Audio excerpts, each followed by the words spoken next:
Car culture has long been a staple of the West Coast, but one circuit has built its legend over the years to become one of the most famous along the California coast. Prepare to tackle Laguna Seca as we get ready for the PCA Sim Racing Series 14 Sport Class. You'll see it all live here on Race Spot TV. Hi, I'm Joe Peak, and with me in the booth tonight is Ron Mons. Behind the scenes is our director, Ramiro Cisneros. We're thrilled to have Princess Cruises as the 2025 PCA title sponsor. As the official cruise vacation partner of Series 14, they provide exclusive offers, including world-leading itineraries across a fleet of 17 elegant ships sailing to more than 330 global destinations. Reach out to the PCA concierge team to book your next adventure today by calling 833-679-2188.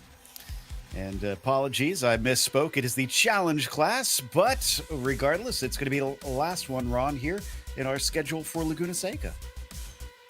Yeah, and I absolutely adore this track, even though I'm from pretty much the complete opposite side of the country. I've never been to this track myself. It is still an absolute classic in the world of American motorsports. It's been in this configuration ever since the mid-90s, has hosted some absolutely fantastic events I usually associate with IndyCar, but in runs here as well, along with a whole litany of other sports car racing. The SCCA runs events here as well. Laguna Seca, an awesome racetrack, good for sports cars too. So I have a feeling this fourth round of the championship going to be a darn good way to ring in the second half of this season. I agree. And as we take a look at the championship, Ed Trippett is up on top. DiVincenzo, though, could be knocking on the door, tied there with De Silva. I have to remember that De Silva has two third places, DiVincenzo, with a second place at Watkins Glen, kind of tripped up, unfortunately, at Indianapolis, but that counted as the drop week. From there, single 10 points back to Jeffrey Block, who opened things up with a win at the start of the season, but hasn't seemed to be able to follow up that good performance with Johan Nye, another 10 points back behind him. So you can see those top five still very closely matched, really second through fifth, I should say. Tie between Kaplan and Markuson, and then Galais and Carmichael as well at the bottom of our top 10. So it's somewhat early in the morning, so the race conditions are a little bit cooler than what we experienced last time out at about 66 degrees Fahrenheit rather on the track surface itself. And it looks like Todd Goldberg right now holds our provisional pole position. Yeah, so looking a little bit spread out here in qualifying at the moment. Still 3 minutes left for the drivers to set some more representative lap times, and there is Anthony DiVincenzo jumping up to second. We'll note about the pole positions that we've had thus far this season, have had 3 different pole sitters up to this point in the championship. Looking at the previous rounds that we have had up to this point, Les Carmichael was able to grab the pole at Spa. Antonio De Silva was able to get it at Watkins Glen.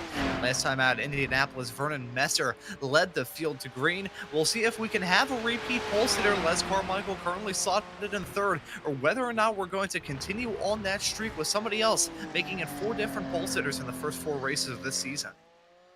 That's a good point.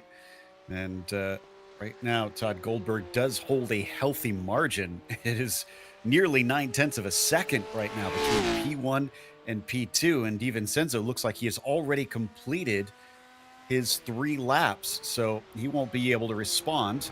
Everybody has set a time up to this point, but we'll see if anybody can get any closer as we're watching Patrick Aguirre, his first time lap at a 28.7. Oh, and that one might not count as he went a little wide out of 6.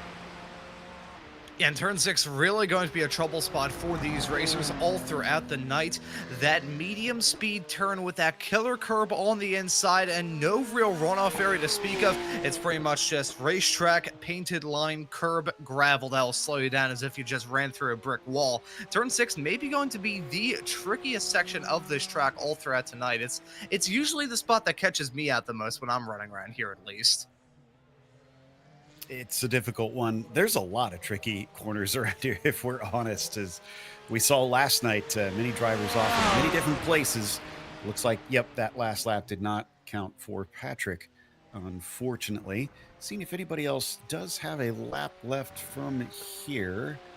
And it doesn't look like it. I think everybody who is able to set a lap has done so, and only a minute left. So looks like that is it for qualifying for our 20 drivers that have set a time here for the challenge class. But Todd Goldberg, wow, if this lap time is any sign of things, Ron, then it's going to be difficult for anybody to keep up with him. Yeah, that's a darn good lap time for the driver of that number 99 car. And this isn't exactly an unknown quantity of a racetrack, unlike Aragon for the next round of the season. Here at Laguna Seca, really everybody on iRacing has driven around this track at some point. And if you're an American racing fan, you know about this track for sure. And you've probably seen a race here, whether it be IMSA, IndyCar, or any other sports car racing that may go on around here. Just racing, period. I mean, this track is a staple of auto racing in California and the entire nation for that matter. It is a fantastic racetrack, this. So it's not exactly an unknown quantity. So to pull out a gap like that in qualifying is truly impressive. Indeed. And yeah, my first experience, I think, that I can remember is the IndyCar Racing 2 intro where they had this and the legendary Paul Page announcing its introduction over top of the video of the cars circulating around. But enough of the reminiscing of the roots of iRacing here with Papyrus. It's time to get back to the present and see how the drivers do in today's race. But I believe first up, we're going to be checking out the pole lap for our pole sitter to see how he managed to get such a big gap over everybody. Goldberg obviously holding a little bit of a secret over his competitors somewhere around this circuit that manages to get him well far away. And here we go. Looks like we've got his perspective. Ron, you want to talk us around? Yeah, let's do that as we ride on board with your pole sitter, heading his way, cresting over the hill through turn 1 into the Andretti hairpin of turn number 2. Now, this corner, despite the fact that it is another infamous one from this racetrack, hasn't been around for the entire existence of this circuit. In fact, for the longest time, it cut all the way down into turn number 5. This section here of 3 and 4 was added in back in 1987 to try and poach Formula 1 here. Never happened, but we have still got a darn good racetrack here. Heading off through 3 and 4, though, very challenging medium speed corners. You got to pay attention to those red inside sausage curbs. I usually call them the overcooked sausage because much like an overcooked sausage, you can chip your teeth on the both of them. Now off through turn number 5. Another challenging turn around this racetrack. There's no turn around this racetrack that is similar to another, and you see it all through 5 and 6. 5 a little bit on the tighter end, 6 a bit more open. Probably one of the higher end medium speed corners here. We talked about the challenging qualifying. Now off into the notorious corkscrew. I say notorious for good and bad reasons. That section of the racetrack super difficult with a weight transfer and the massive drop as you head your way through there, but also a great spot to get a move done. Just X Alsonardi now off through turn number 10. Second to last corner around this racetrack. Another medium speed bend. You got a little bit of banking and some assistance to help you out through there. Now into a really tricky final corner, turn number 11. The closest thing you've got to a hairpin outside of the hairpin around this racetrack. Maybe a good overtaking opportunity throughout this race as well. That right there is a quick pace lap here at Laguna Seca, clocking at just 2.25 miles and 11 turns in all. This is probably going to be one of the shortest racetracks that we visit all season long here, Joe. Absolutely, yeah. It is not terribly long, under a minute and a half around here, but the drivers will have to pay attention to the fuel as they will need to try and use that to their advantage, as we saw last night. And some drivers maybe just taking a little bit too long. I guess we've got our grid done, so why don't we take a quick look over at how things will start for our race today, because certainly has proved difficult to overtake at times as well around here. So starting position could wind up being just very key for our drivers. Otherwise, you'll need to maybe use a bit of that pit stop strategy I was just talking about to find your way up to the front of the field here for this race. About a minute and a half left to go as we check out Thomas Doherty here, and he's set himself a time obviously for the race. Let me double check to see what his result was in the qualifying. Looks like 11th is where he's going to be starting here today with Andy McCune out there as well. Just getting the last little bit of practice. About a minute left before the drivers are sent off to the race itself. And hopefully you've got that practice in here, Ron, because my goodness, this place will catch you out even with the slightest bit of relaxing. Yeah, bring up a fantastic point there, Joe. Despite the fact this track is one that everybody, frankly, has experience running around in some form of machinery, can be very, very tough to try and just keep it on the road. Experience can be a good thing, but maybe a little bit of overconfidence can come back to bite these racers too. There you go. There's our starting grid. Todd Goldberg, as we set up at the top by quite a wide margin over DiVincenzo, who will start in second. Les Carmichael will be P3, and Galais starts fourth today. It's Adam Holland in the fifth position. He'll have Johan Nye flanking him in the top six. You've got Chris Drankovic, in the seventh spot. Edward Trippett will be starting from eighth, our championship leader, a little bit far down for him. Antonio De Silva will be ninth, with Keith Markison rounding out your top 10 starters. Then in row 6, it is Thomas Doherty to the inside and Jonathan Sesportis on the outside. John Kaplan then starts in lucky number 13 with Dave Jones starting in 14th. Then in the next row, you've got David Sondry in 15th and Ben Whitehurst in 16th. Patrick Aguera will start 17th and Lisa Eskridge in P18. Last two cars on the grid sees Jack Stevenson followed by Andrew McCune. And as we said, all 20 drivers did manage to set a time out there. Ron, is there a particular spot you're watching thinking drivers probably have their best opportunity to make those difficult passes? Oh, that's a good question that you raised there. It may be a potentially controversial opinion here. I'm going to say heading off into turn number 3, because as much as you can try and go side by side heading off into turn number 2, especially on lap 1, we're probably going to see the whole field go side by side through there, frankly. I feel like turn 3 is going to be the main spot to get the move done, because such a heavy braking zone off into 2 can lead to a little bit of argy-bargy action, maybe some contact. I think turn 3 is really the opportunity to pounce, as well as turn 11. I mentioned it in the track guide, that hairpin, one of the heavier braking zones around this racetrack. If anyone goes for a move off into the corkscrew, though, I will be thoroughly flabbergasted here tonight. All right, fans, watch out for that third corner then just after Andretti. See if anybody picks up on that and is able to take advantage as we have a short pace lap. And then we will be sent off. Hopefully we don't have a penalty for P2 like we had for last night. And I'm sure DiVincenzo, if he's been watching that, will be very careful not to try to get too good of a jump over Goldberg, but he does not want to let him get away. That is for sure, as we wait patiently for the call from the flag stand. And there it is. Green flag is out. This time I'm not seeing any black flags up at the front of the field. Les Carmichael did get a good start. Could try and challenge down into Andretti. Let's see if he dives in, but no, very patient into this hairpin at turn 2. Everybody behind as well. It looks like Ron is playing this nice and safe. Yeah, everybody yielding the warning, heading off into that first heavy braking zone. Maybe so inviting to go for a move, but with the cold track conditions, the cold tires on these race cars, and nobody really in a groove, you gotta take it easy heading off through the first few corners at the start of this race. Todd Goldberg, though, looking to drop the hammer and try and pull away from everybody else. Certainly try and pull away from Anthony DiVincenzo right behind in that number 420 car. DiVincenzo looking to win for the first time this season after coming up oh so close in some of the previous rounds. Keep an eye on him to maybe be a thorn in the side to Goldberg throughout tonight. He's going to do his best to keep him honest, that's for sure. Although he's already about a second behind him as it sits right now. As we watch Anthony plunge down the hill, continuing to chase. He still has Les Carmichael in behind him. Not too much closer, honestly. Top 3 kind of spread it out, and it got single file very quickly all throughout the field, frankly.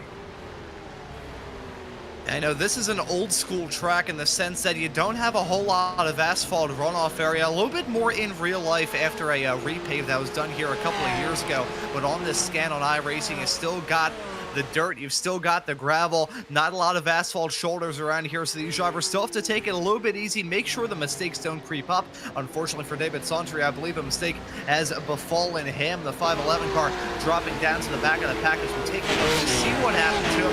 Heading off through turn number 9 into 10 right now. I talked about this section maybe being a little bit of a trouble spot as he got some very quick weight transfers heading off through there, but no, the braking zone down to turn number 11, went for a dive, contact being made. That's a worry about turn 11. That braking zone really comes out of nowhere into that somewhat blind final corner.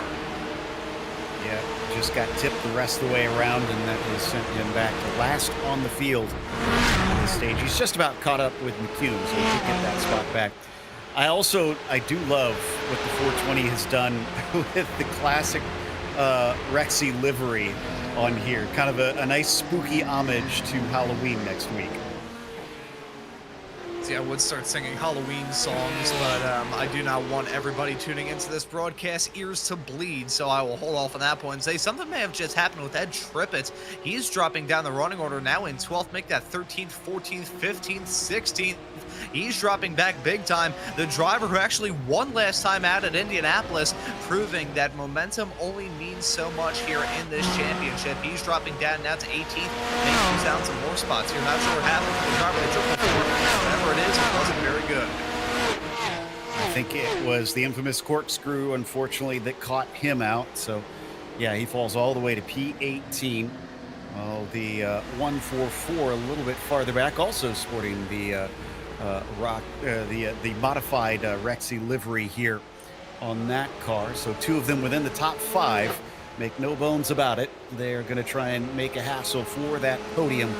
The only one sits on it right now. Still very early stages, only in lap 3. But and I'm going to knock on wood here, Ron, but this feels like actually a relatively calm start compared to last night. Oh, it is certainly very, very calm. I mean, when we think about the races that we've had up to this point here in the PCA Challenge class, Spa, first race of the season, very challenging track with a whole lot of elevation change. We were expecting a little bit of drama in that race, and we most certainly got it. Watkins Glen, a bit of a draft fest on that new version of Watkins Glen as well, shortly after the season change here on iRacing to move off to season 4 of 2025. Then Indianapolis last time out, which was pretty much just a sauna for these racers to drive around. This, I feel like, is the first race where these competitors have gotten the opportunity to say, okay, it may be a little bit cool in terms of the track, and this may be a bit of an old school challenge, but it's still going to be a bit preferable compared to some of the other races that we've had up to this point. Absolutely. On board with Nye here, sitting in 6th position.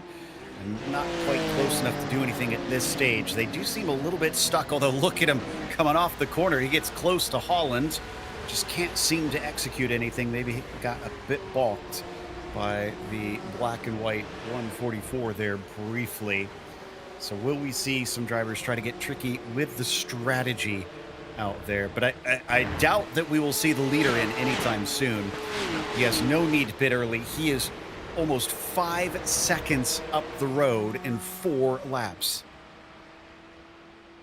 Yeah, it's a very good drive from Todd Goldberg, but I'm not going to count his chickens before they hatch. Based off what we've seen thus far this season, starting from the pole usually means that something bad's going to happen to you between now and the checkered flag.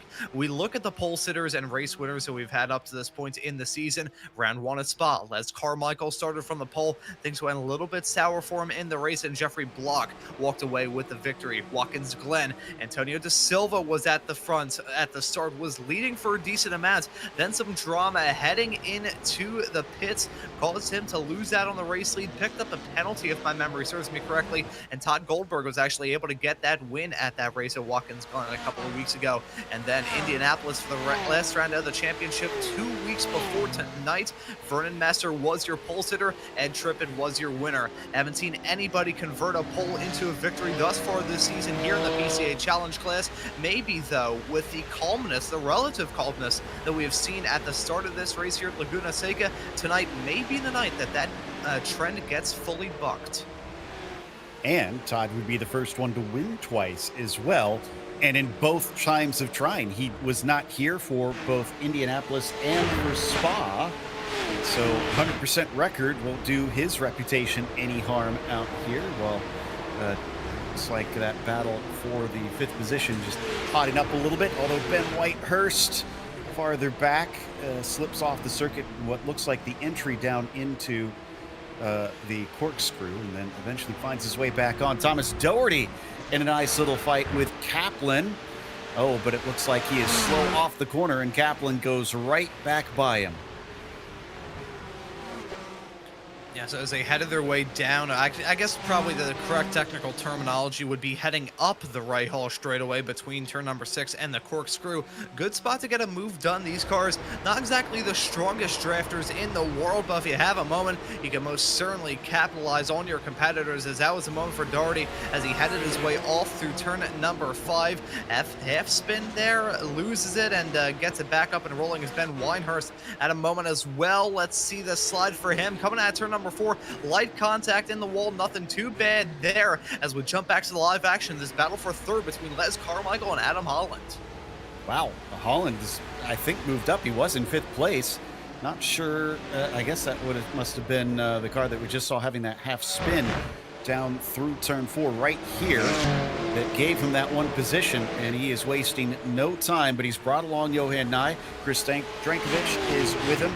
Robert Galais, though, goes deep into the final corner, way deep. He is way out into the gravel, eventually finding his way back, but loses many track positions. Yeah, once again, that final corner proving to be a sneaky pick of being an odd one and a challenging one for these competitors. I mean, you think about that turn compared to every other turn around this racetrack. As you can see, Adam Holland with a bit of a wiggle, cresting the hill through the corkscrew. But no, that final corner, yeah, look at the rest of the track. All the other turns have some elevation change, maybe a little bit of camber to help it out, maybe a little bit of negative camber to bowl it out towards the outside gravel trap.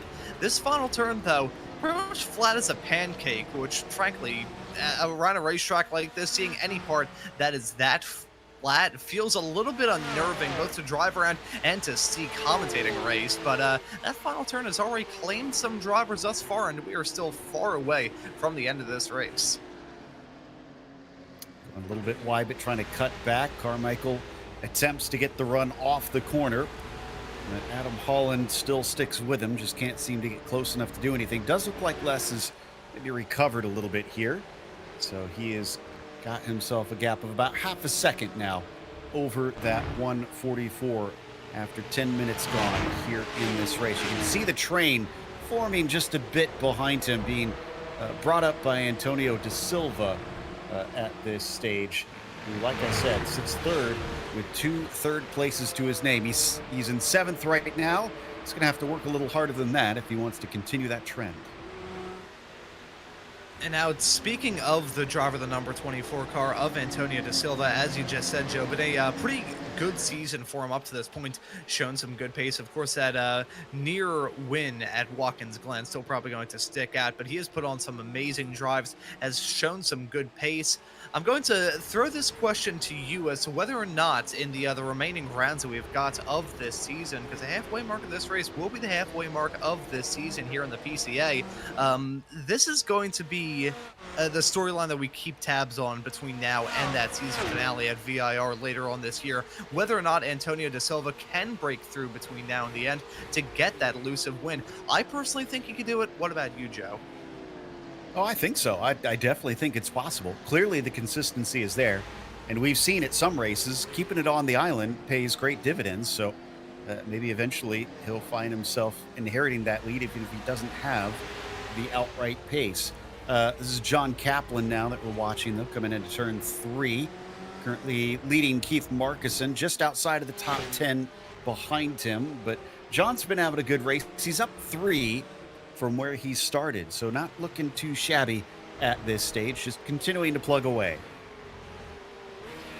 Continuing to run consistent, just stay out there, keep it on the island, and run strong. I think that's the main agenda for everybody up and down the grid, as much as we have had some very, very familiar tracks up to this point in the season.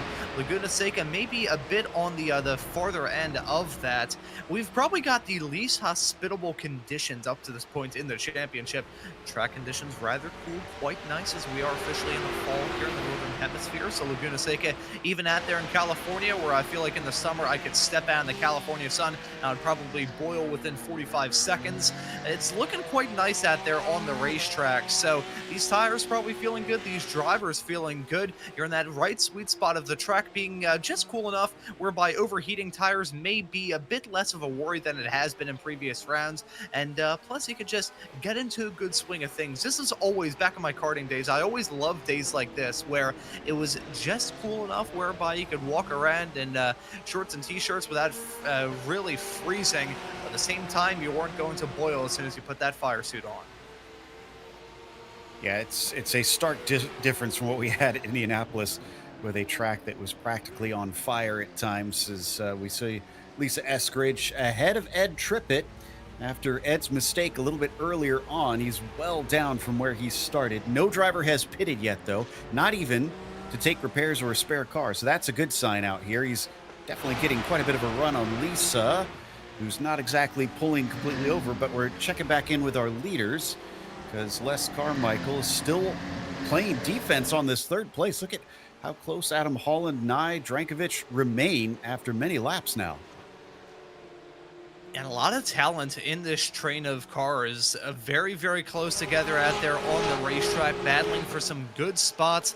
Not only is it good to just be up towards the front in the race, you also want to worry about the point situation as we get farther along into this championship here in the PCA. With only 7 races, every single race has a whole lot of importance to it. So you got to strike while the iron is hot, get those good results when you can. And all of these racers that you see in this battle certainly proving their pace here in this race for sure, and proving why they've been some of the top racers up to this point in the championship. Carmichael, the pole sitter in the opening round at Spa. Johan Nye, he's put in some good results as well in that 141 machine. Antonio Da Silva, we mentioned him a little bit earlier on, nearly won the race at Watkins Glen. Started from that race from the pole, really looking to see what he can do throughout the rest of this championship. Whether or not consistency will be the key for him, or if he's going to try and break through and get that victory. But even you look at the likes of the drivers that I haven't mentioned in the form of Adam Holland and Chris Drankovic, so very, very talented drivers in that train of 5.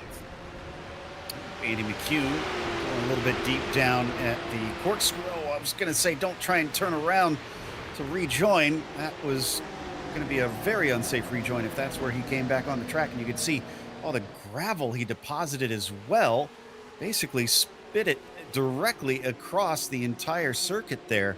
And thankfully, it looks like they're already kind of cleaning it up from running. But that's something that in the past, drivers wouldn't have had to worry about quite as much. That now, if you go off in iRacing, you can absolutely cause a pretty unsafe condition for your fellow competitors if you come back in a very important grip spot. And heading all through the corkscrew, where even if you're running on the racing line, if you just miss the apex a little bit at the first part, you will end up in the gravel. And bring a little bit of it onto the racetrack, it's not going to be a very welcome sight whenever you're a driver running behind it. You just see a whole lot of what I like to call the corkscrew crunch heading off through there. Otherwise, you will likely crunch bits of your car off into the tire barrier shortly thereafter. Don't want to get that gravel all around the racetrack. I remember shortly after iRacing made that update, I believe it was at Brands Hatch, I was covering a Formula Ford race, and the entirety of turn number 2 was completely covered in gravel. It looked more like a rally special stage than anything else. Yeah, I gotta imagine the corkscrew may end up in a similar fashion as that's a spitting off the track from Holland. I think he kept it out of the barrier just barely. Yeah, I don't see damage on the nose of the car, but look at what it has done to the damage of his position. He is down to 11th now, finally getting it going. And yeah, there is a whole bunch of that gravel we were just talking about. Thankfully, he was well off the racing line, the inside of the circuit, as he tries to shake some of it off, but maybe shook himself offline instead. He'll get back onto the circuit. 2 mistakes in 1 lap from the 144. And you could see the gravel getting left behind as he rejoined the racetrack coming out of it. Was just going to say that the gravel situation may be bad yet again coming out of turn number 6 along with the corkscrew, but no, it was heading off through there. I wonder if he clipped the curb off through there, kept it out of the barriers, so well done to Adam Holland to woe it up that quickly to avoid breaking a bone off into that tire bundle.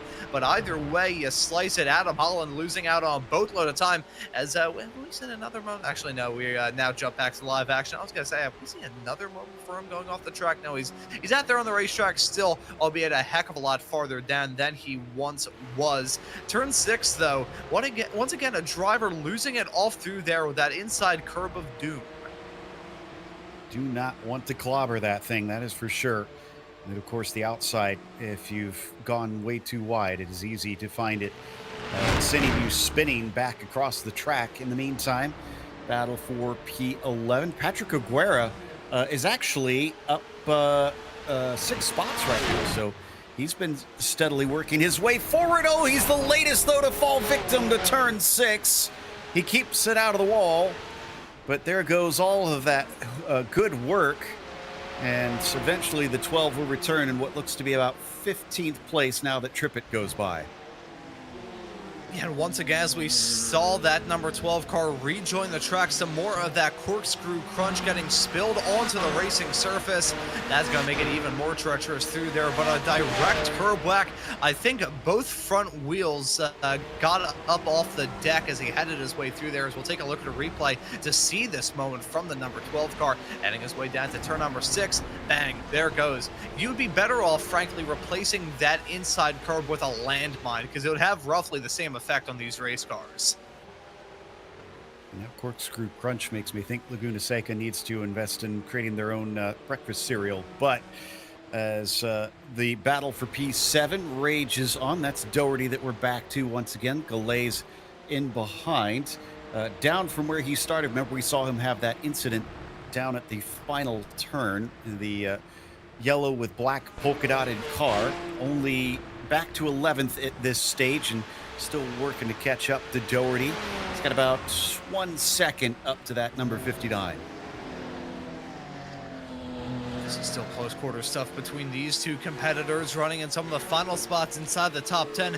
Goes back to a point that I raised a little bit earlier on in this broadcast as well, Joe, talking about the importance of just trying to piece together good results and make sure you can limit those mistakes and limit the bad days, as I think we nearly saw a day go bad for Chris Drankovich, as I saw 4 distinct skid marks skidding towards that curb, and also some smoke in the air as that was a driver stopped on the pit entry. Not sure what the deal was there for Andy McCune.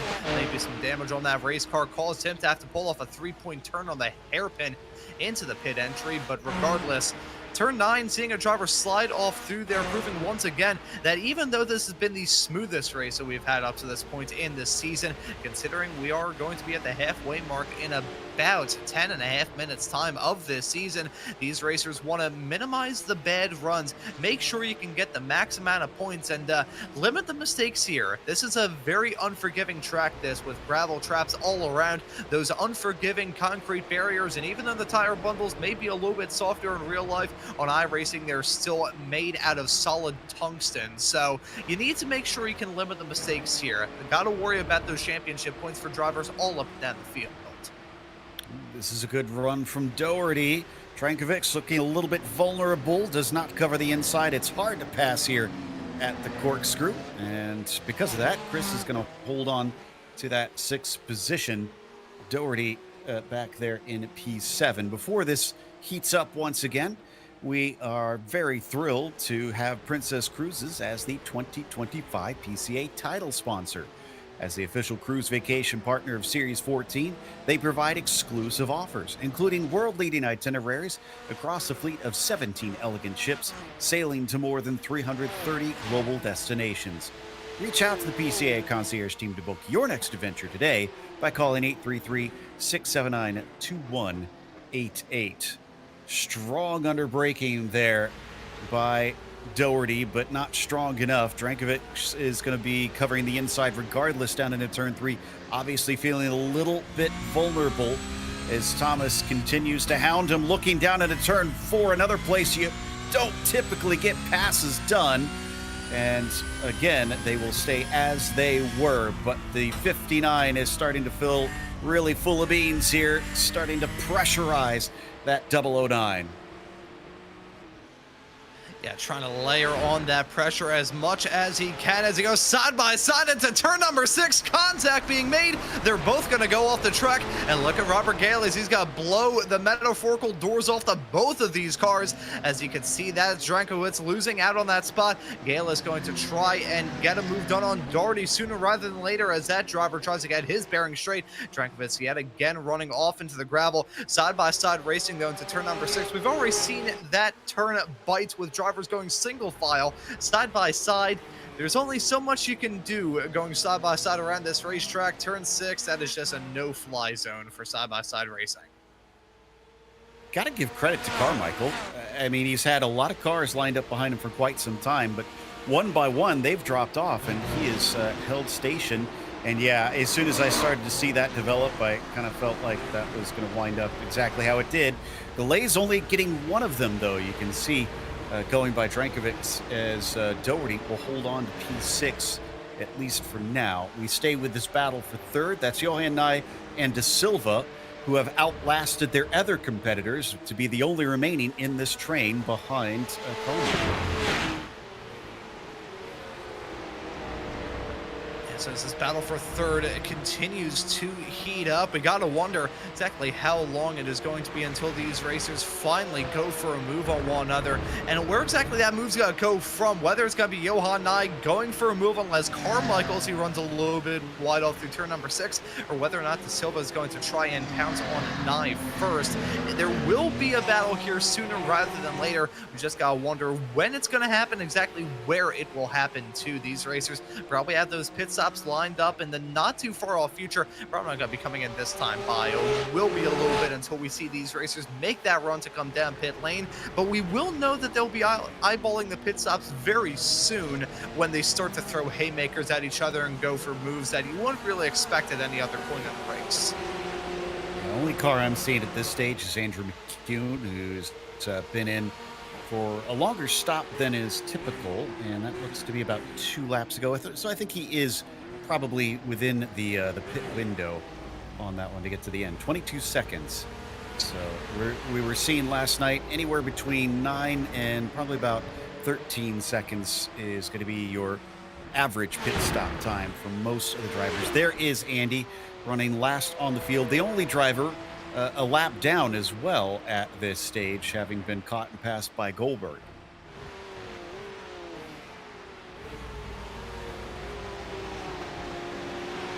A little farther back, Markussen on the rear guard now at this stage. Adam Holland just behind him. Remember, Adam had that big mistake, that costly mistake earlier on. So many positions lost.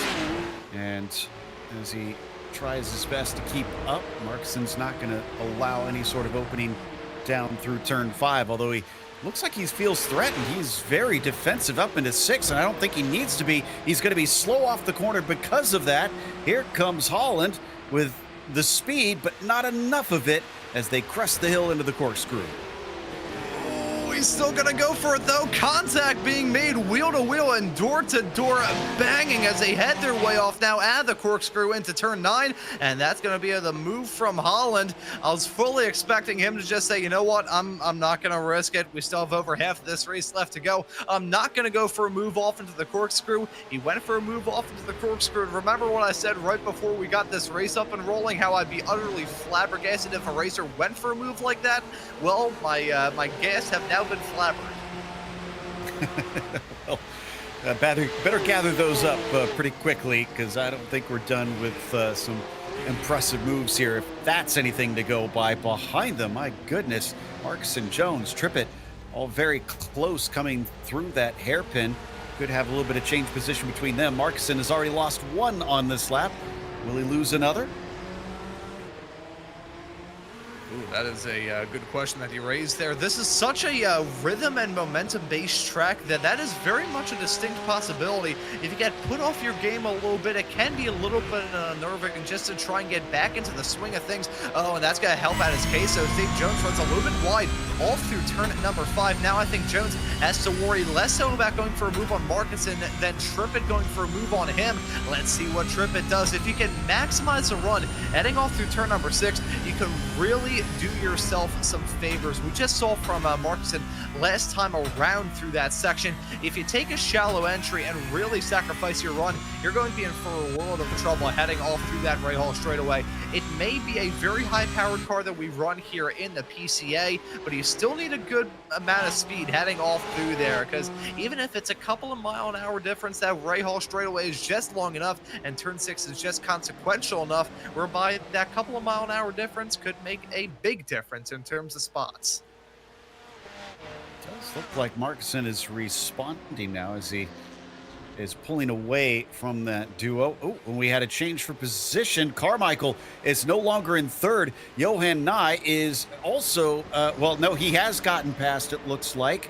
And De Silva right behind him, not quite close enough to try and pick it up. So something happened there to suddenly kick things off after it looked like Les Carmichael just could not be shaken from that position. I gotta wonder whether or not that swap of spots was just down to the fact that he got put back in P4 and really just wasn't able to get his bearings right afterwards. He's now having to worry about dirty air for the first time in this race, which we haven't really talked about too much in the previous rounds here, but this is probably the tightest and twistiest racetrack that we have all season long, as that was a moment where Carmichael lost it, runs wide off through turn number 3, got chewed up and spat out by Johan Nye heading off into turn number 4, and very lucky that Antonio De Silva was able to keep it on the racetrack, as we got a pit stop from Darty. Yeah, Nye did a good job avoiding getting run into by Carmichael, it looked like, who rejoined right in front of that car. In the meantime, it looks like I think that's McCune that they are going to lap, and behind them, De Silva slips up. Galais is going to pick up the pieces. You can see the yellow car overtaking the green one in the background, and there he is. Galais now back to P5. And I think, did you mention Doherty had pitted in? Yes, he is. He is still down in the pits right now. 22 seconds nearly down in the pit stall. That's a little bit on the long end, I believe, for Thomas Doherty. We'll have to see how he shakes out. He's going to be exiting out down in P15 as we see the moment from Antonio De Silva. I think the mistakes have started to pile up on that number 24 car, as we saw the moment not too long ago for Les Carmichael. That was nearly 2 cars going off the racetrack in the span of about 2 seconds, as De Silva nearly went wide off through turn number 4 into that outside gravel trap. He does go off the racetrack with that half spin off through turn number 2. De Silva trying to settle back into a groove as we get closer and closer to the halfway mark. Exactly. And this is all happening behind Goldberg and DiVincenzo up in front of them. Goldberg with a 17, almost 18-second lead at this stage. And Anthony's not doing too bad either. He's got about 5.5 seconds over Johan Nye, so he's pretty comfortable at this point. And there he is right now, the 420 machine. Unfortunately, has long since lost sight of our leader, as I mentioned, with the gap between he and Goldberg. But he doesn't seem too phased as we check in with the webcam of Anthony DiVincenzo. Neither of our leaders have pitted yet. Only Doherty and McCune have come in, both of them with mysteriously long stops. Yeah, so I gotta wonder what the deal was there, whether or not these racers forgot to click off their tires. Not gonna be seeing anybody come in for tires in this race, frankly, even though this track super twisty, super technical, really the longest flat out blast they'd have on the entirety of the racetrack as a start finish straightaway, which compared to the races that we've already had up to this point of the season, compared to Watkins Glen, Spa, and Indianapolis, That start finish straightaway pretty much one to other bits of the track, not as disproportionately long as the other flat out blasts that we've had. So despite the fact this race is probably the twistiest one that we've been at thus far this season, the very cool track and ambient temperatures mean that these tires probably not even breaking a sweat, frankly, unless you are sliding off through every single corner, which frankly I feel like you have bigger issues on your hands at that point. If the car feels like the wheels are bolted on sideways, it very well may be. I wonder if there were some mistakes with drivers potentially not clicking off the tires. I mean, it is a matter of pixels that you can miss out if you just click the wrong button, click something a little bit out of the box, and you can really sacrifice your race as a result of all that. Very easy mistake to make as you're running around this non-stop racetrack. Another mistake for Sancho. Remember, we saw him have that problem. I think it was in the corkscrew very early. Lost a ton of positions. Where is he right now? 17th, it looks like, and already a lap down without having taken his pit stop yet. Aguero was the latest. He was quicker, but not by much. 18 seconds again. I'm kind of with you. I feel like some drivers maybe accidentally leaving the tires ticked on. And was that Nye that just had that huge off? No, that may have been Carmichael, I think, that just drifted off into the dirt there coming out of turn 6, which allows Galais and De Silva to catch up to him. Yeah, so Les Carmichael, ever since he lost out on that P3 spot, just hasn't been able to settle back into the right groove as he ran wide off through turn number 6. I feel like by the end of this race, there's going to be more racers that have had moments of slight terror off through turn number 6 than racers who haven't in this 20-car field. But Carmichael, the mistakes starting to pile on as we see that moment. It looked like it wasn't even a matter of him hitting the curb and firing him off that way. It looked like he just went into that turn way too quick and ran off into the dirt on an odd moment for the driver of the 912 car. Yeah, he was sticking close to Nye pretty well as well. Just didn't seem all that far back. That or he'd regained some time, but has given it all away. Whatever the case, Galais is now all over that rear wing. And in fact, he's got a good shot here coming into turn 4, takes a big dive to the inside. Way too shallow for that. That gives a chance for De Silva potentially. No, amazingly. Galais gets a decent run off the corner. Still De Silva takes a bit of a look down into 5. No dice. I want to shout out Robert Galais at this point in that 809 car. This has been a pretty rousing drive for him up to this point in the race. Currently running in P5.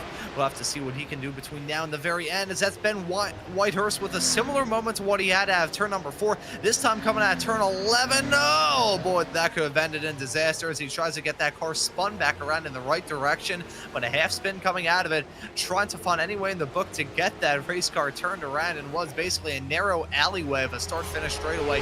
It feels like you're running on a street course as you head your way off through there, but no, this is a purpose-built racetrack. Very tight confines as you head your way through there. But a similar moment to what we saw for him coming out of turn number 4 earlier on. This time coming out of turn number 11. Unfortunate moment there, and bringing more gravel onto the racetrack as a result. Yeah, he's got to be careful, though. He went backwards for quite a bit. You can get disqualified if you go too far backwards on the track. Generally frowned upon both in the sim and in real life. But Les Carmichael, as we turn our attention back to 4th place, started from 3rd, so only one position lost, really, for him. And Lisa Eskridge, unfortunately, was trying so hard to stay out of the side of her competitor. Not sure who that is quite she ran into, but they eventually went off the track. Looks like Stevenson, I think. Jack Stevenson? Yes, so the 116. Just barely clipped. Yeah, turn 5, claiming another victim. As much as we have given a lot of attention to likes of turn 11 and turn 6, turn 5, another corner that I feel like I can never get right in my time running around this racetrack. It feels like I either just miss the turn and end up in the gravel, or I go a little bit too slow through there, and I think, okay, now I can carry the speed through, and then the next lap is when I usually end up in the gravel because I carry too much speed in there. Turn 5, a very odd corner in its own sense. A little bit more than 90 degrees, probably works out to be about 120. 20. Pretty wide radius through there as well. So it feels like everything and nothing at the same time. It feels very flat, but with a lot of elevation change. It feels very wide and very narrow. There are so many feelings that you have heading all through that corner of the track that you don't really know what to do, at least from my personal experience running off to turn 5 here. Turn our attention back to Glaze once again. Carmichael's still in front of him. You could see they are pushing the limits of the track, just kicking up a little bit of dirt on the exit of turn 3. 809, still one down from where he started as he was P4 on the grid. Oh, back to Marcuson. Seems like every time we turn around, he's involved in some sort of battle. Ed Trippett on a recovery drive. He's back to 12th at this stage. Could be to 11th if he could find his way past that purple and black machine just in front of him. And he tries to size him up out of 4, but does not get the exit he needs. Marcuson holds on for now. A black flag, unfortunately, for the number 75 car of Lisa Eskridge. She's currently down in P15 at the present moment, was involved in that incident with herself and Jack Stevenson a few moments ago, heading off through this exact same part of the racetrack. She's going to have to come in and serve that between now and the very end. Heartbreaking stuff for her in that number 75 machine. But this battle for 11th with these two cars who have had very wild nights in their own regard. I don't think Keith Marcuson and Ed Trippett have had that calm, relaxing Thursday night cruise here at Laguna Seca that they're maybe thinking of having. And credit to the challenge class. That was the first black flag that's been handed out all race long. Unfortunate that it wound up being Lisa Eskridge for that contact that we saw with Stevenson.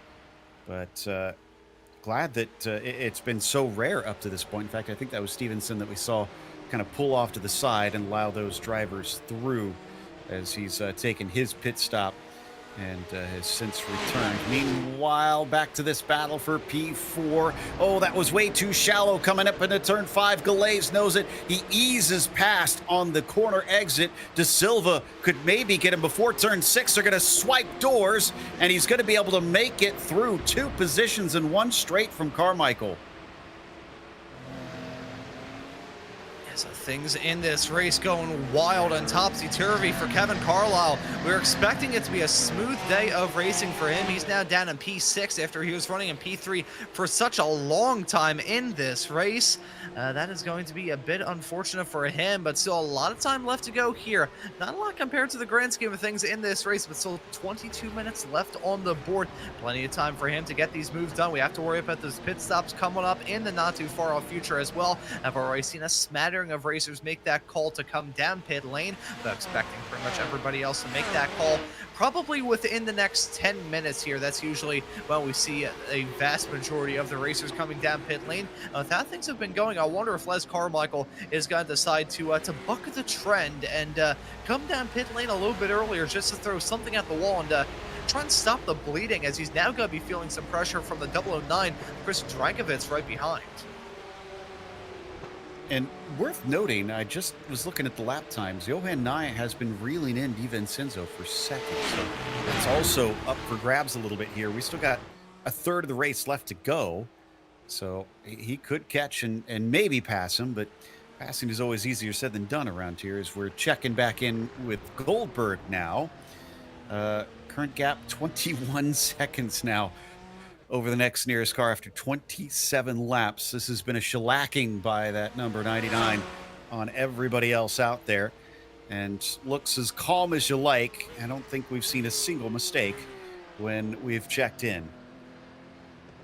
See, I'm not going to mention the mistakes thing because knowing my luck, I would probably jinx him and he would end up striking a wall sooner rather than later. But it has been a very good night for Tom Goldberg in that number 99 machine. Let's see if he can complete off the drive. Has to worry about those pit stops, and a sort of black flag that he picks up through there would be a big detriment. And the black flags, I feel like, are rather easy to pick up, especially with that pit exit. You can see the very narrow alleyway that these competitors have to drive down as they exit the pits and rejoin the racetrack on the exit at turn number 2. Joe, I'm not sure how often you have ever picked up a black flag, either in a test session, in a practice session, qualifying race, whatever it may be, just trying to exit the pits here at Laguna Seca. I know it's happened to me a decent amount. I've seen plenty of other racers pick up black flags through there. This is probably one of the more tricky pit exits that we have from this season. both the entry and exit do definitely require quite a bit of practice to get right. That's for sure. Especially if you're pushing and really taking it up to the edge and maximizing that. So 809 here has maximized that recovery back to where at least he started. We'll cover that. Oh, as we had a car in the background, Keith Marcuson. Oh, no. It looked like he was actually having a pretty good day there for a little while, and now it's unraveled a bit. He falls behind Trippett, and I think that's the only spot it looks like he'll lose. So Trippett up to 11th with that mistake from the 076, and this is how it happens. It looks like maybe it could have hit that inside curb, but whatever the case, the rear came around and off he went. Well, while he recovers, we do want to take a quick mention of Princess Cruises because they are the 2025 PCA title sponsor. As the official cruise vacation partner of Series 14, they provide exclusive offers, including world-leading itineraries across a fleet of 17 elegant ships, sailing to more than 330 global destinations. Reach out to the PCA concierge team to book your next adventure today by calling 833-679-2188. Down to less than 20 minutes left to go. And I think actually off screen on my end, I did see Goldberg have a little bit of a mistake coming down to the corkscrew this time. So he's not been perfect now at this stage, but don't think it matters, as that is a small mistake in comparison to the pace he has been showing here. Johan Nye, I said he was looking like he was closer to DiVincenzo, and Ron, that looks like a heck of a lot closer now. Yeah, it is very, very close between these two competitors. You look at that gap fluctuating between 3/4 to a half a second, and sometimes even below it for that matter.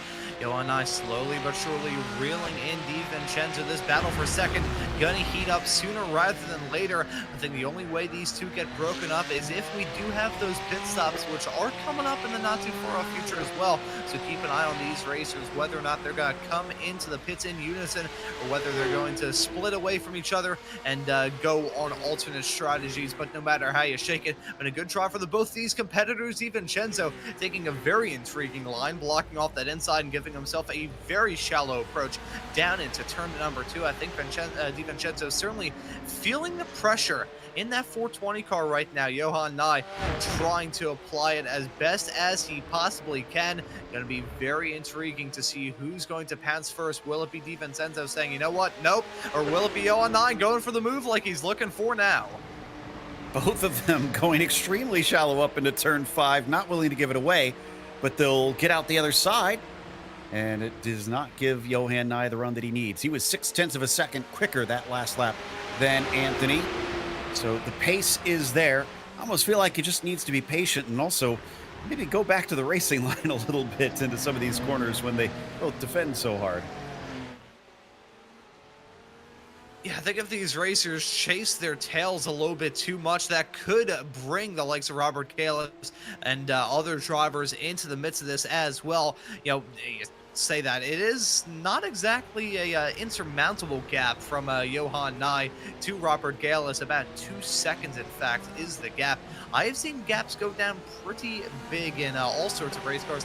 We've seen a decent amount of that thus far this PCA season. Drivers battling oh so hard and basically dragging each other down, pretty much attaching anchors at the waist and slowly but surely dipping down into that water. So these competitors, they need to take it a little bit easy. I mean, granted, we are getting to the end of this race, so taking it easy is probably not going to be in these racers' vernacular, but it is going to make the end of this be a little bit more stressful than the start of it for sure.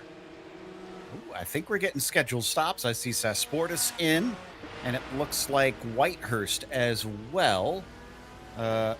And Stevenson and Sawtree have taken regular stops, so that looks a little bit more typical. 9 seconds and 8 seconds respectively. Let's see what these two come out as. I see Dave Jones as well. Had a 10-second pit stop.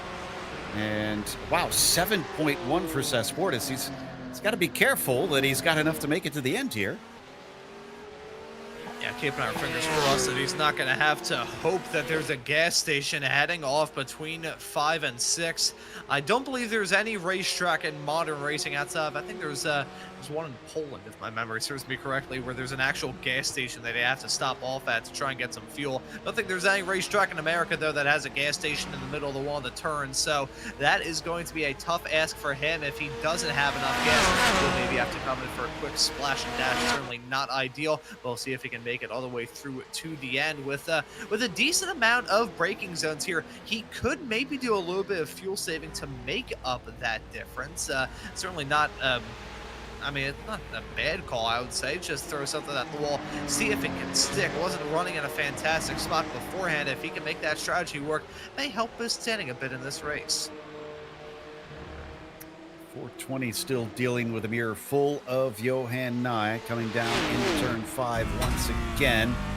Nye getting a little bit of a wider entry. Could that help his exit as well? Looks like not enough, even if he did. So he'll stay back in third once again as we check back in with Glaze, who has been unable to shake De Silva as well, I must say. So good job to Antonio, keeping the pressure on.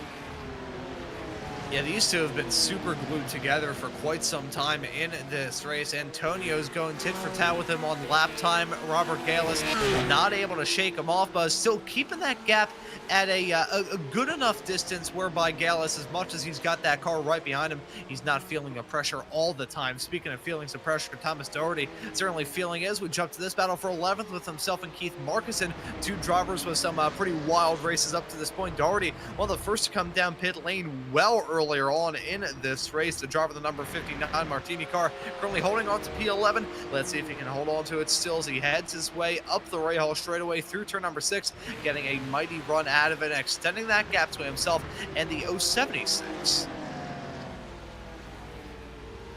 And did not change positions here. Yeah, he did. He made a mistake. He's no longer behind DiVincenzo. And it looks like De Silva and Galaze are both by somebody in the background as well, having a bit of a mistake there. Unfortunately, that may have been Carmichael, actually. Here's what happened to Nye, though, first. And, man, he's just deep.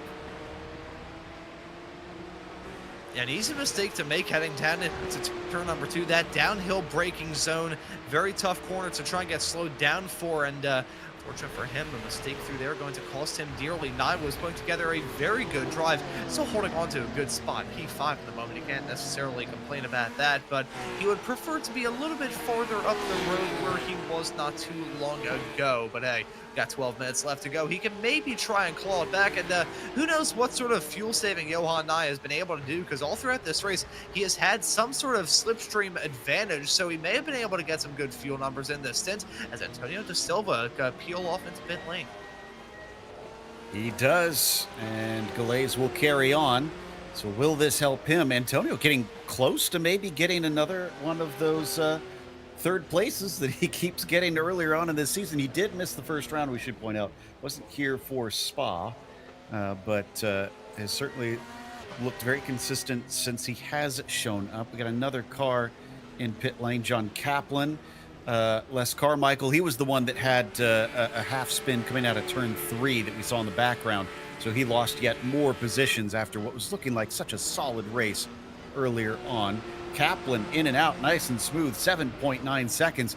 A lot of drivers, I guess, just not using as much fuel maybe as what we saw in the sport class last night, because the stops generally have been trending to being about a second quicker.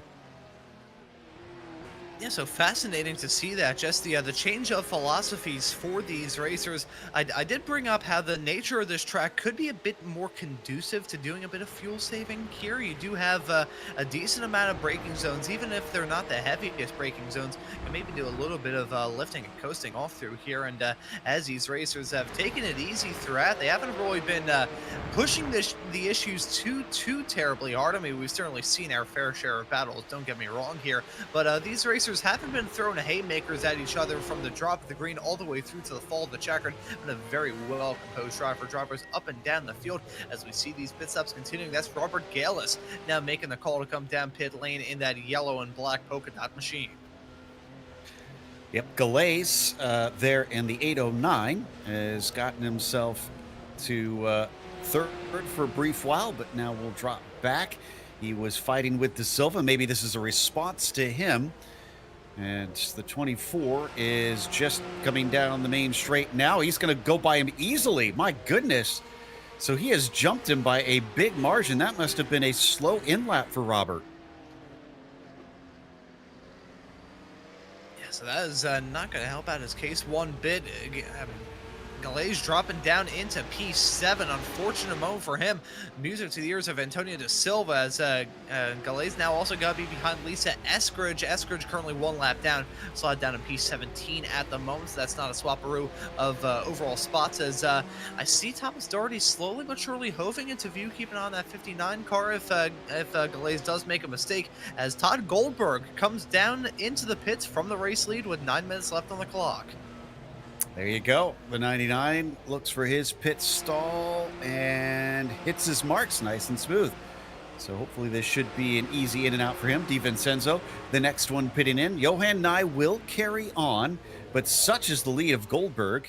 He might actually be out ahead of Johan Nye. It's going to be a little bit closer. That is Johan in the background, and Todd is just getting up to speed. It's a shorter distance on the pit exit lane. And yeah, even with the pit stop, Todd didn't lose his lead. That shows you the drive that Todd Goldberg has been able to put on up to this point, maintaining dominance in this race, getting those pit stops dealt with cleanly and efficiently. Now that he's on slightly cooler tires with that run down through pit lane, we'll have to be a little bit careful to hold on to that as Johan Nye probably looking to redeem himself after the mistakes that we saw a little bit earlier on. I don't think Nye would really try and apply some pressure to Todd Goldberg too much. He knows that he has to pick and choose his battles. But either way, Goldberg just putting on a stormer of a drive here tonight.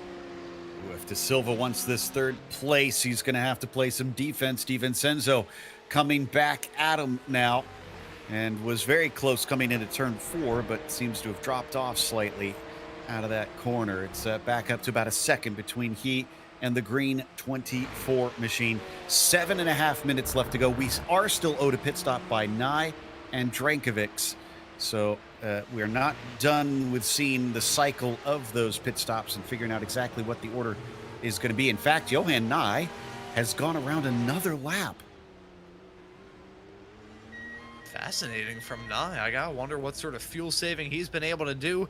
That or his team decides to pull off a smoky unit and just run the fuel line all over the car. I don't think iRacing is that far enough along in its simulation just yet, but Nye putting on a fantastic show of fuel saving strength, holding on to that P2 and staying out there on the racetrack for quite some time and keeping Todd Goldberg honest up at the front. That gap down to about 0.3 of a second between those two as that strike fits out and away. 7.2 seconds down to the pit stall. He hits that cone line and he's now back up to speed. We'll have to see if he is going to hold on to that P5 spot. I think he will, as there's a quite comfortable gap between himself and the 9 currently slotted in 6th. I think that works out to about 6 seconds as Drankovic rejoins the racetrack. Todd's still ahead of Nye currently, so while this is a battle for position, Johan owes us a pit stop, and I highly doubt he's going to be able to get to the end. It's getting awful close. 6 minutes left to go in this thing. He has been sipping on that fuel. I'd be absolutely amazed if he manages to go all the way to the checkers. Let's see. This is going to be decisive here. And indeed, that is it. The end of the road for the 141. He has to pit in. And now we'll see where he cycles back out. De Silva. Will De Silva actually be behind him, or is Nye going to come back in P2 here? That would be a darn good strategy call from Johan Nye if he can get P2 out of all this. We follow De Silva as he heads his way down off into the final corner right about now. Nye has hit his pit stall. He's going to be stopped there for another 4 seconds. 3, 2, 1. Actually, very quick. 6.6 seconds in the pits as he will probably lose out in P2. Yes, he will. He drops down to 3rd. But Johan Nye, either way, pretty darn good strategy call from him to be able to make that fuel work. It's got to be close between himself and DiVincenzo, though. Yep, he did not come out ahead of De Silva. It is Antonio P2, which would be his best finish of the season so far. The 24 breaking the trend in a good way if he can hold it for 5 more minutes. Johan Nye potentially with a podium. I have to check. Has Johan been on the podium? Yes, he is. He was in second last race, actually. I remember that very heart-pumping finish that Johan Nye was a part of. It took two to tango, and it was himself and Ed Trippett having that a very, very good battle, and very respectful battle. At the end, we heard from both of those drivers after the race, right before we wrapped up the broadcast and the post-race interviews.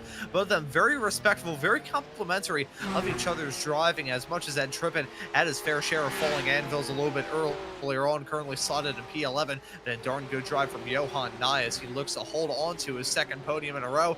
So take a look at Les Carmichael. What could have been in this race? Runs wide off through turn number one and got lose out on a spot. I am not sure if it wasn't overtook him there. I think that may have been the other 144 of Holland. Oh, and contact being made as he rejoined the track too. Oh, you're right. There are a lot of what ifs, I think, for that 912 car. Some critical mistakes after it seemed to be starting so confidently for him, with a train of cars just being held off and nobody seemingly able to get by him. Back to Todd Goldberg. Let's see, about 3.5 minutes left to go. When we get to the line, that means it's probably going to be about 2 laps left, and we have our second penalty. You mentioned that contact on the way back in. Les Carmichael, cause of incident with the 116. Yeah, I'm gonna be honest, Joe. I can't even say that's rubbing salt into the wounds. That's basically like rubbing battery acid off into the wounds. A very unfortunate way for this race to go for Les Carmichael. Gotta look to try and dust himself off as we head off into the next round of the championship at Aragon next time out. That's going to be a venture off into the unknown. As much as we've had some wild races up to this point, Aragon going to be probably on the more confusing end of the races this season. That's a track that I think I've only broadcasted at once in my entire iRacing broadcasting career. Doesn't see a whole lot of use, but the entirety of the PCA got to be heading off there over the next couple of weeks. And it's going to be in the wet too, so it's going to be, it's going to be an exciting one without a doubt. Who can hold it together? And it's a very high speed and technical circuit too. So, yeah, drivers will have their work cut out for them. As we now check in a little bit farther down. I think that was one of the drivers about in the mid pack. This is with Glaze, who, I can't figure out how he lost so much here in the pit stops. He's all the way down in 6th position now. He's about a second ahead of Doherty, but about 5 seconds behind Drankovic. That's a big gap. Yes, I'm trying to figure out exactly. Oh, well, it was a bit slow. 9.7. Yeah. Most of the drivers were doing 7 or 8, but that doesn't explain a loss of 5 seconds to Chris up ahead of him. See, I'm trying to, I'm smashing my, two brain cells together, and the other one that ate grass, told me to eat grass as a kid, kind of is stopping me from doing this. I wonder if it's like Chief Mechanic has trypophobia or something like that. Not a fan of the polka dot paint scheme on that car, but either way, losing out on a boatload of time as him, as Antonio De Silva has lost out on second. I think he had a moment hanging off through the corkscrew. Let's see. Oh, no. The third places will continue. He loses at P2, like you said. Johan Nye just eases on through. He's about a second behind Johan. And it's a question mark as to whether we are on the final lap, because I was watching Goldberg. He crossed the start-finish line with about 1:27 to go, and they've been doing about 1:27 laps. So this is going to be borderline as a meatball flag in the air for Lisa Eskridge. So things not going well at the very end of this race for her. She's going to be classed down in P19, I believe, at the very end of this. With 32 seconds left on the clock, though, Joe, it is going to be very, very close as to whether or not Goldberg takes the white or the checkered here. If he does take the white and we have one more lap of racing action, that is going to wreak havoc on some drivers' fuel stop calls. Let's see. Yeah, exactly. This is why you always put a lap in as a buffer just to play it safe. As he comes around the final turn, 10 seconds to go. Is this it, or is he going to get the white flag? It's going to be tight. He'll come to the line. And this is the final lap. He has crossed it with tenths of a second to spare. My goodness, he could have slowed down too. He's got 24 seconds back to Johan Nye. Yeah, he probably could have stopped off and signed a couple of autographs as he headed his way off through the corkscrew, and he'd still be able to hold on to the race leads. Been an incredible drive from Todd Goldberg. All he needs to do is just bring it home. And him taking the white flag, though, I wonder who is now biting their fingernails off with the fuel strategy calls. Is anybody going to have to worry about running out here? If you run out with the amount of elevation change we have got here, probably not going to make it to that checkered flag, or at least it's going to be very, very close to see if you can. That white flag out. Goldberg only has a half a lap left to go to become the first driver from this season to convert a pole position into a win, and also be the first driver from this season to get multiple wins here in PCA. In this class, at least, in challenge class, as we check back in with De Silva, trying his hardest to beat Johan Nye back to that P2. A mistake late in the race has cost him, and he's only got this one last lap to try and do it. Speaking of which, that lap goes by quickly. Todd Goldberg's coming up to the final turn already and is getting ready to take that checkered flag.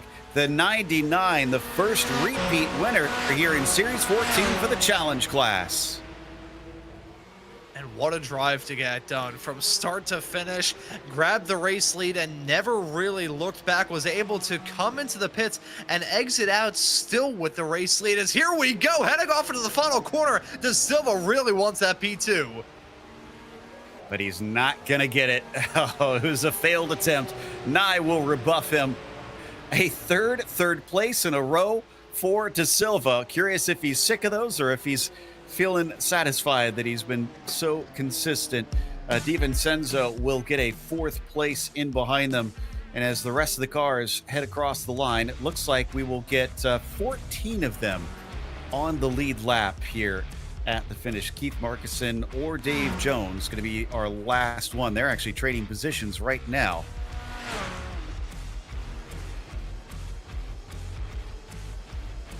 And then Markison just went off. There we go as we join them now. Yeah, went way too deep down into the corkscrew. Dave will stay ahead of him after briefly giving away that position to the 076. Nice job by the 313 in that situation. And a bit of a close one ahead of them, too. It looks like, oh, no, excuse me, that was a lapped car ahead of Carmichael, so that was not for position between the pair of them. Now, the last of the cars have crossed the line. Todd Goldberg, your winner, with Johan Nye finishing at second. Antonio De Silva, Mr. P3 in Series 14. And Anthony DiVincenzo is going to be P4. Chris Strankovic in the fifth position. And then Robert Galaise, probably a bit of a disappointing sixth, considering the pace seemed to be there. John Kaplan was seventh, Thomas Doherty eighth, and Adam Holland was P9, with Ed Trippett only getting a 10th this time. Jonathan Sasportas was 11th, followed by Les Carmichaels, another driver that was hoping for more, and 12th. Dave Jones, 13th, and Keith Markison, last one on the lead lap, in 14th position. Patrick Aguirre initially gained a lot of spots, and in the end, he was only up 2, thanks to some mistakes. David Santry was 16th, Jack Stevenson 17th, and Ben Whitehurst in 18th. Unfortunately, I believe Lisa Eskridge was a DNF, along with Andrew McCune behind, out of our 20 starters here today. Let's talk to Todd Goldberg here and see what he thinks of this win, because it certainly looked solidly in his hands. Todd, we saw the gap in qualifying. We wondered if you could back it up in the race pace, and I take that as a huge yes, you can. Yeah, it went quite well. I think it was mostly just a race against myself for the most part. You know, we were kind of debating if you were going to, get that extra lap there at the end. Were you aware of how close it was to being one more lap to go? Because with that big of a gap, you could have actually slowed down. I could have. I mean, there was one or two times I actually locked up. I was really just afraid of kind of just killing my own race versus someone else overtaking me for the most part. So I think I tended to drive a bit more conservative for about the back half of the race. That's completely understandable. You're also 2 for 2. How many more races are we going to see for Series 14, and can you keep up this impressive record? I hope so. I think I got one more in me for the season, which is older, and hopefully use that to bump up to the sport class after. Well, we'll watch out for then. I'd say you got the speed to do so, and congratulations once again. Appreciate it. Thanks. Todd Goldberg, P1 here today. And up next, I do believe Ron has caught up with third place, Johan Nye. Yeah, and Johan now joining us here in the booth. Johan, welcome in. P3 for you at the end of this race. So a darn good drive all throughout. So how was it out there here tonight? Was it P3 or P2? P2, sorry. P2, my apologies. Yeah. Hey, this is great. My second P2 in a row. My strategy is to make no mistakes. I had one spin, lost 2 places, but I was able to make them back on the pit stop, I think. So, yeah, I'm pretty happy. And congratulations to Todd and Antonio as well. That was a darn good race for you. I want to ask you about the challenges of running here at Laguna Seca. Even though the track temperatures were a lot more tame compared to Indianapolis last time out, still had to be a bit of a challenging race tonight. Yeah, Laguna Seca is challenging because it's really easy to do a spin or go off track. I think much easier than many other tracks. And so you really have to keep your focus if you don't want to make any mistakes. And I will also ask you about the next round of the championship. Aragon venturing off into the unknown. Heard from Joe that's going to be a little bit wet next time out, and that track doesn't get a lot of use on iRacing. So do you have any thoughts heading off into the next round of the championship, or are you just about as blind, so to speak, heading off into this race as we are here in the booth? Yeah, it's I've never been there. I haven't even started practicing on that track yet. The wet, though, I do fairly well in the wet because I have a pretty smooth driving style. So, but we'll see. And maybe you can take one off of that P2 and make it a P1 next time out at Aragon. Hopefully I didn't just jinx you there. But Johan, thank you for joining us here in the booth. Congratulations on the P2, and looking forward to seeing you out there at Aragon next time out. Thank you. And that right there was Johan Nye, our P2 finisher, not our P3 finisher. Instead, Antonio De Silva was our P3 finisher, and he's with Joe. Indeed, Antonio, you were maybe a mistake or two away from finishing somewhere other than P3. What are your feelings on this trend that you've developed? Not sure if we have Antonio with us. Antonio, you have a copy? Looks like you might be having some microphone problems here. We'll give him just a second, see if get this sorted out. We'd love to hear from him because, like I said, impressive consistency on those results, but could have been a P2. Antonio, we'll try one more time. Do you have a copy? Oh, there we go. Oh, yep, we got you.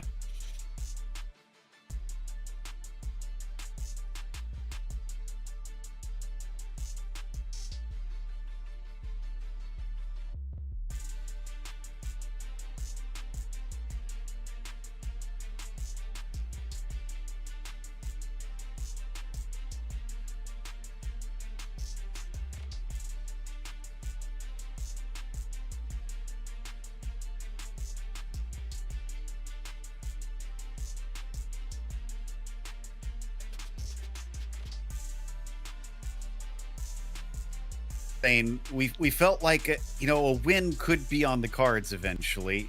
I guess if Todd Goldberg isn't there, especially more likely. How do you feel? Do you feel like you could maybe take P1 at some point? Oh, definitely, yes. I thought I actually had P1 at Glen and also at Indy. I think those were easier tracks to race. Laguna Seca is complicated.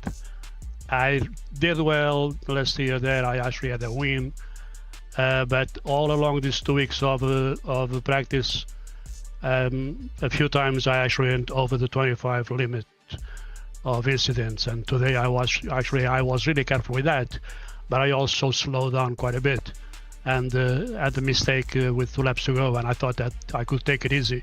Apparently, I should be on it all the time. Don't just relax. Well, you described Laguna Seca as complicated. How would you describe Aragon? Have you had a chance to race there yet? Yes, I actually practice a little bit at Aragon. Aragon is even more difficult. The thing is that I'm going to have, this was my last race for the season. I have surgery next week on the shoulder, rotator cuff, and I think I'll be out of commission from here on. But yeah, I mean, I thought my 2 best chance for the P1 would be the Glen and Indy. From here on, that's it. I wish everybody else luck. You guys did so wonderful. You were so great on the podcast. Really lovely. Thank you to all.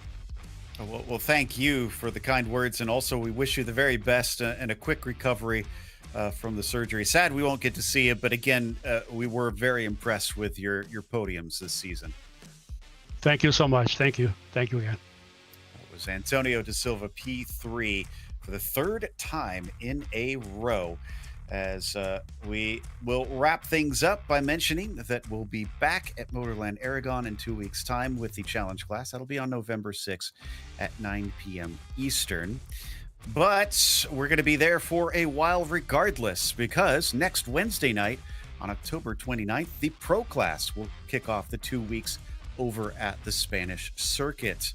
A big thank you, of course, goes to the steering committee at PCA Sim Racing, as well as to our team tonight, Ramiro and Ron. But thank you so much for watching tonight's broadcast of PCA Sim Racing. I'm Joe Peak, and until next time, race clean, race hard. We'll see you on the track.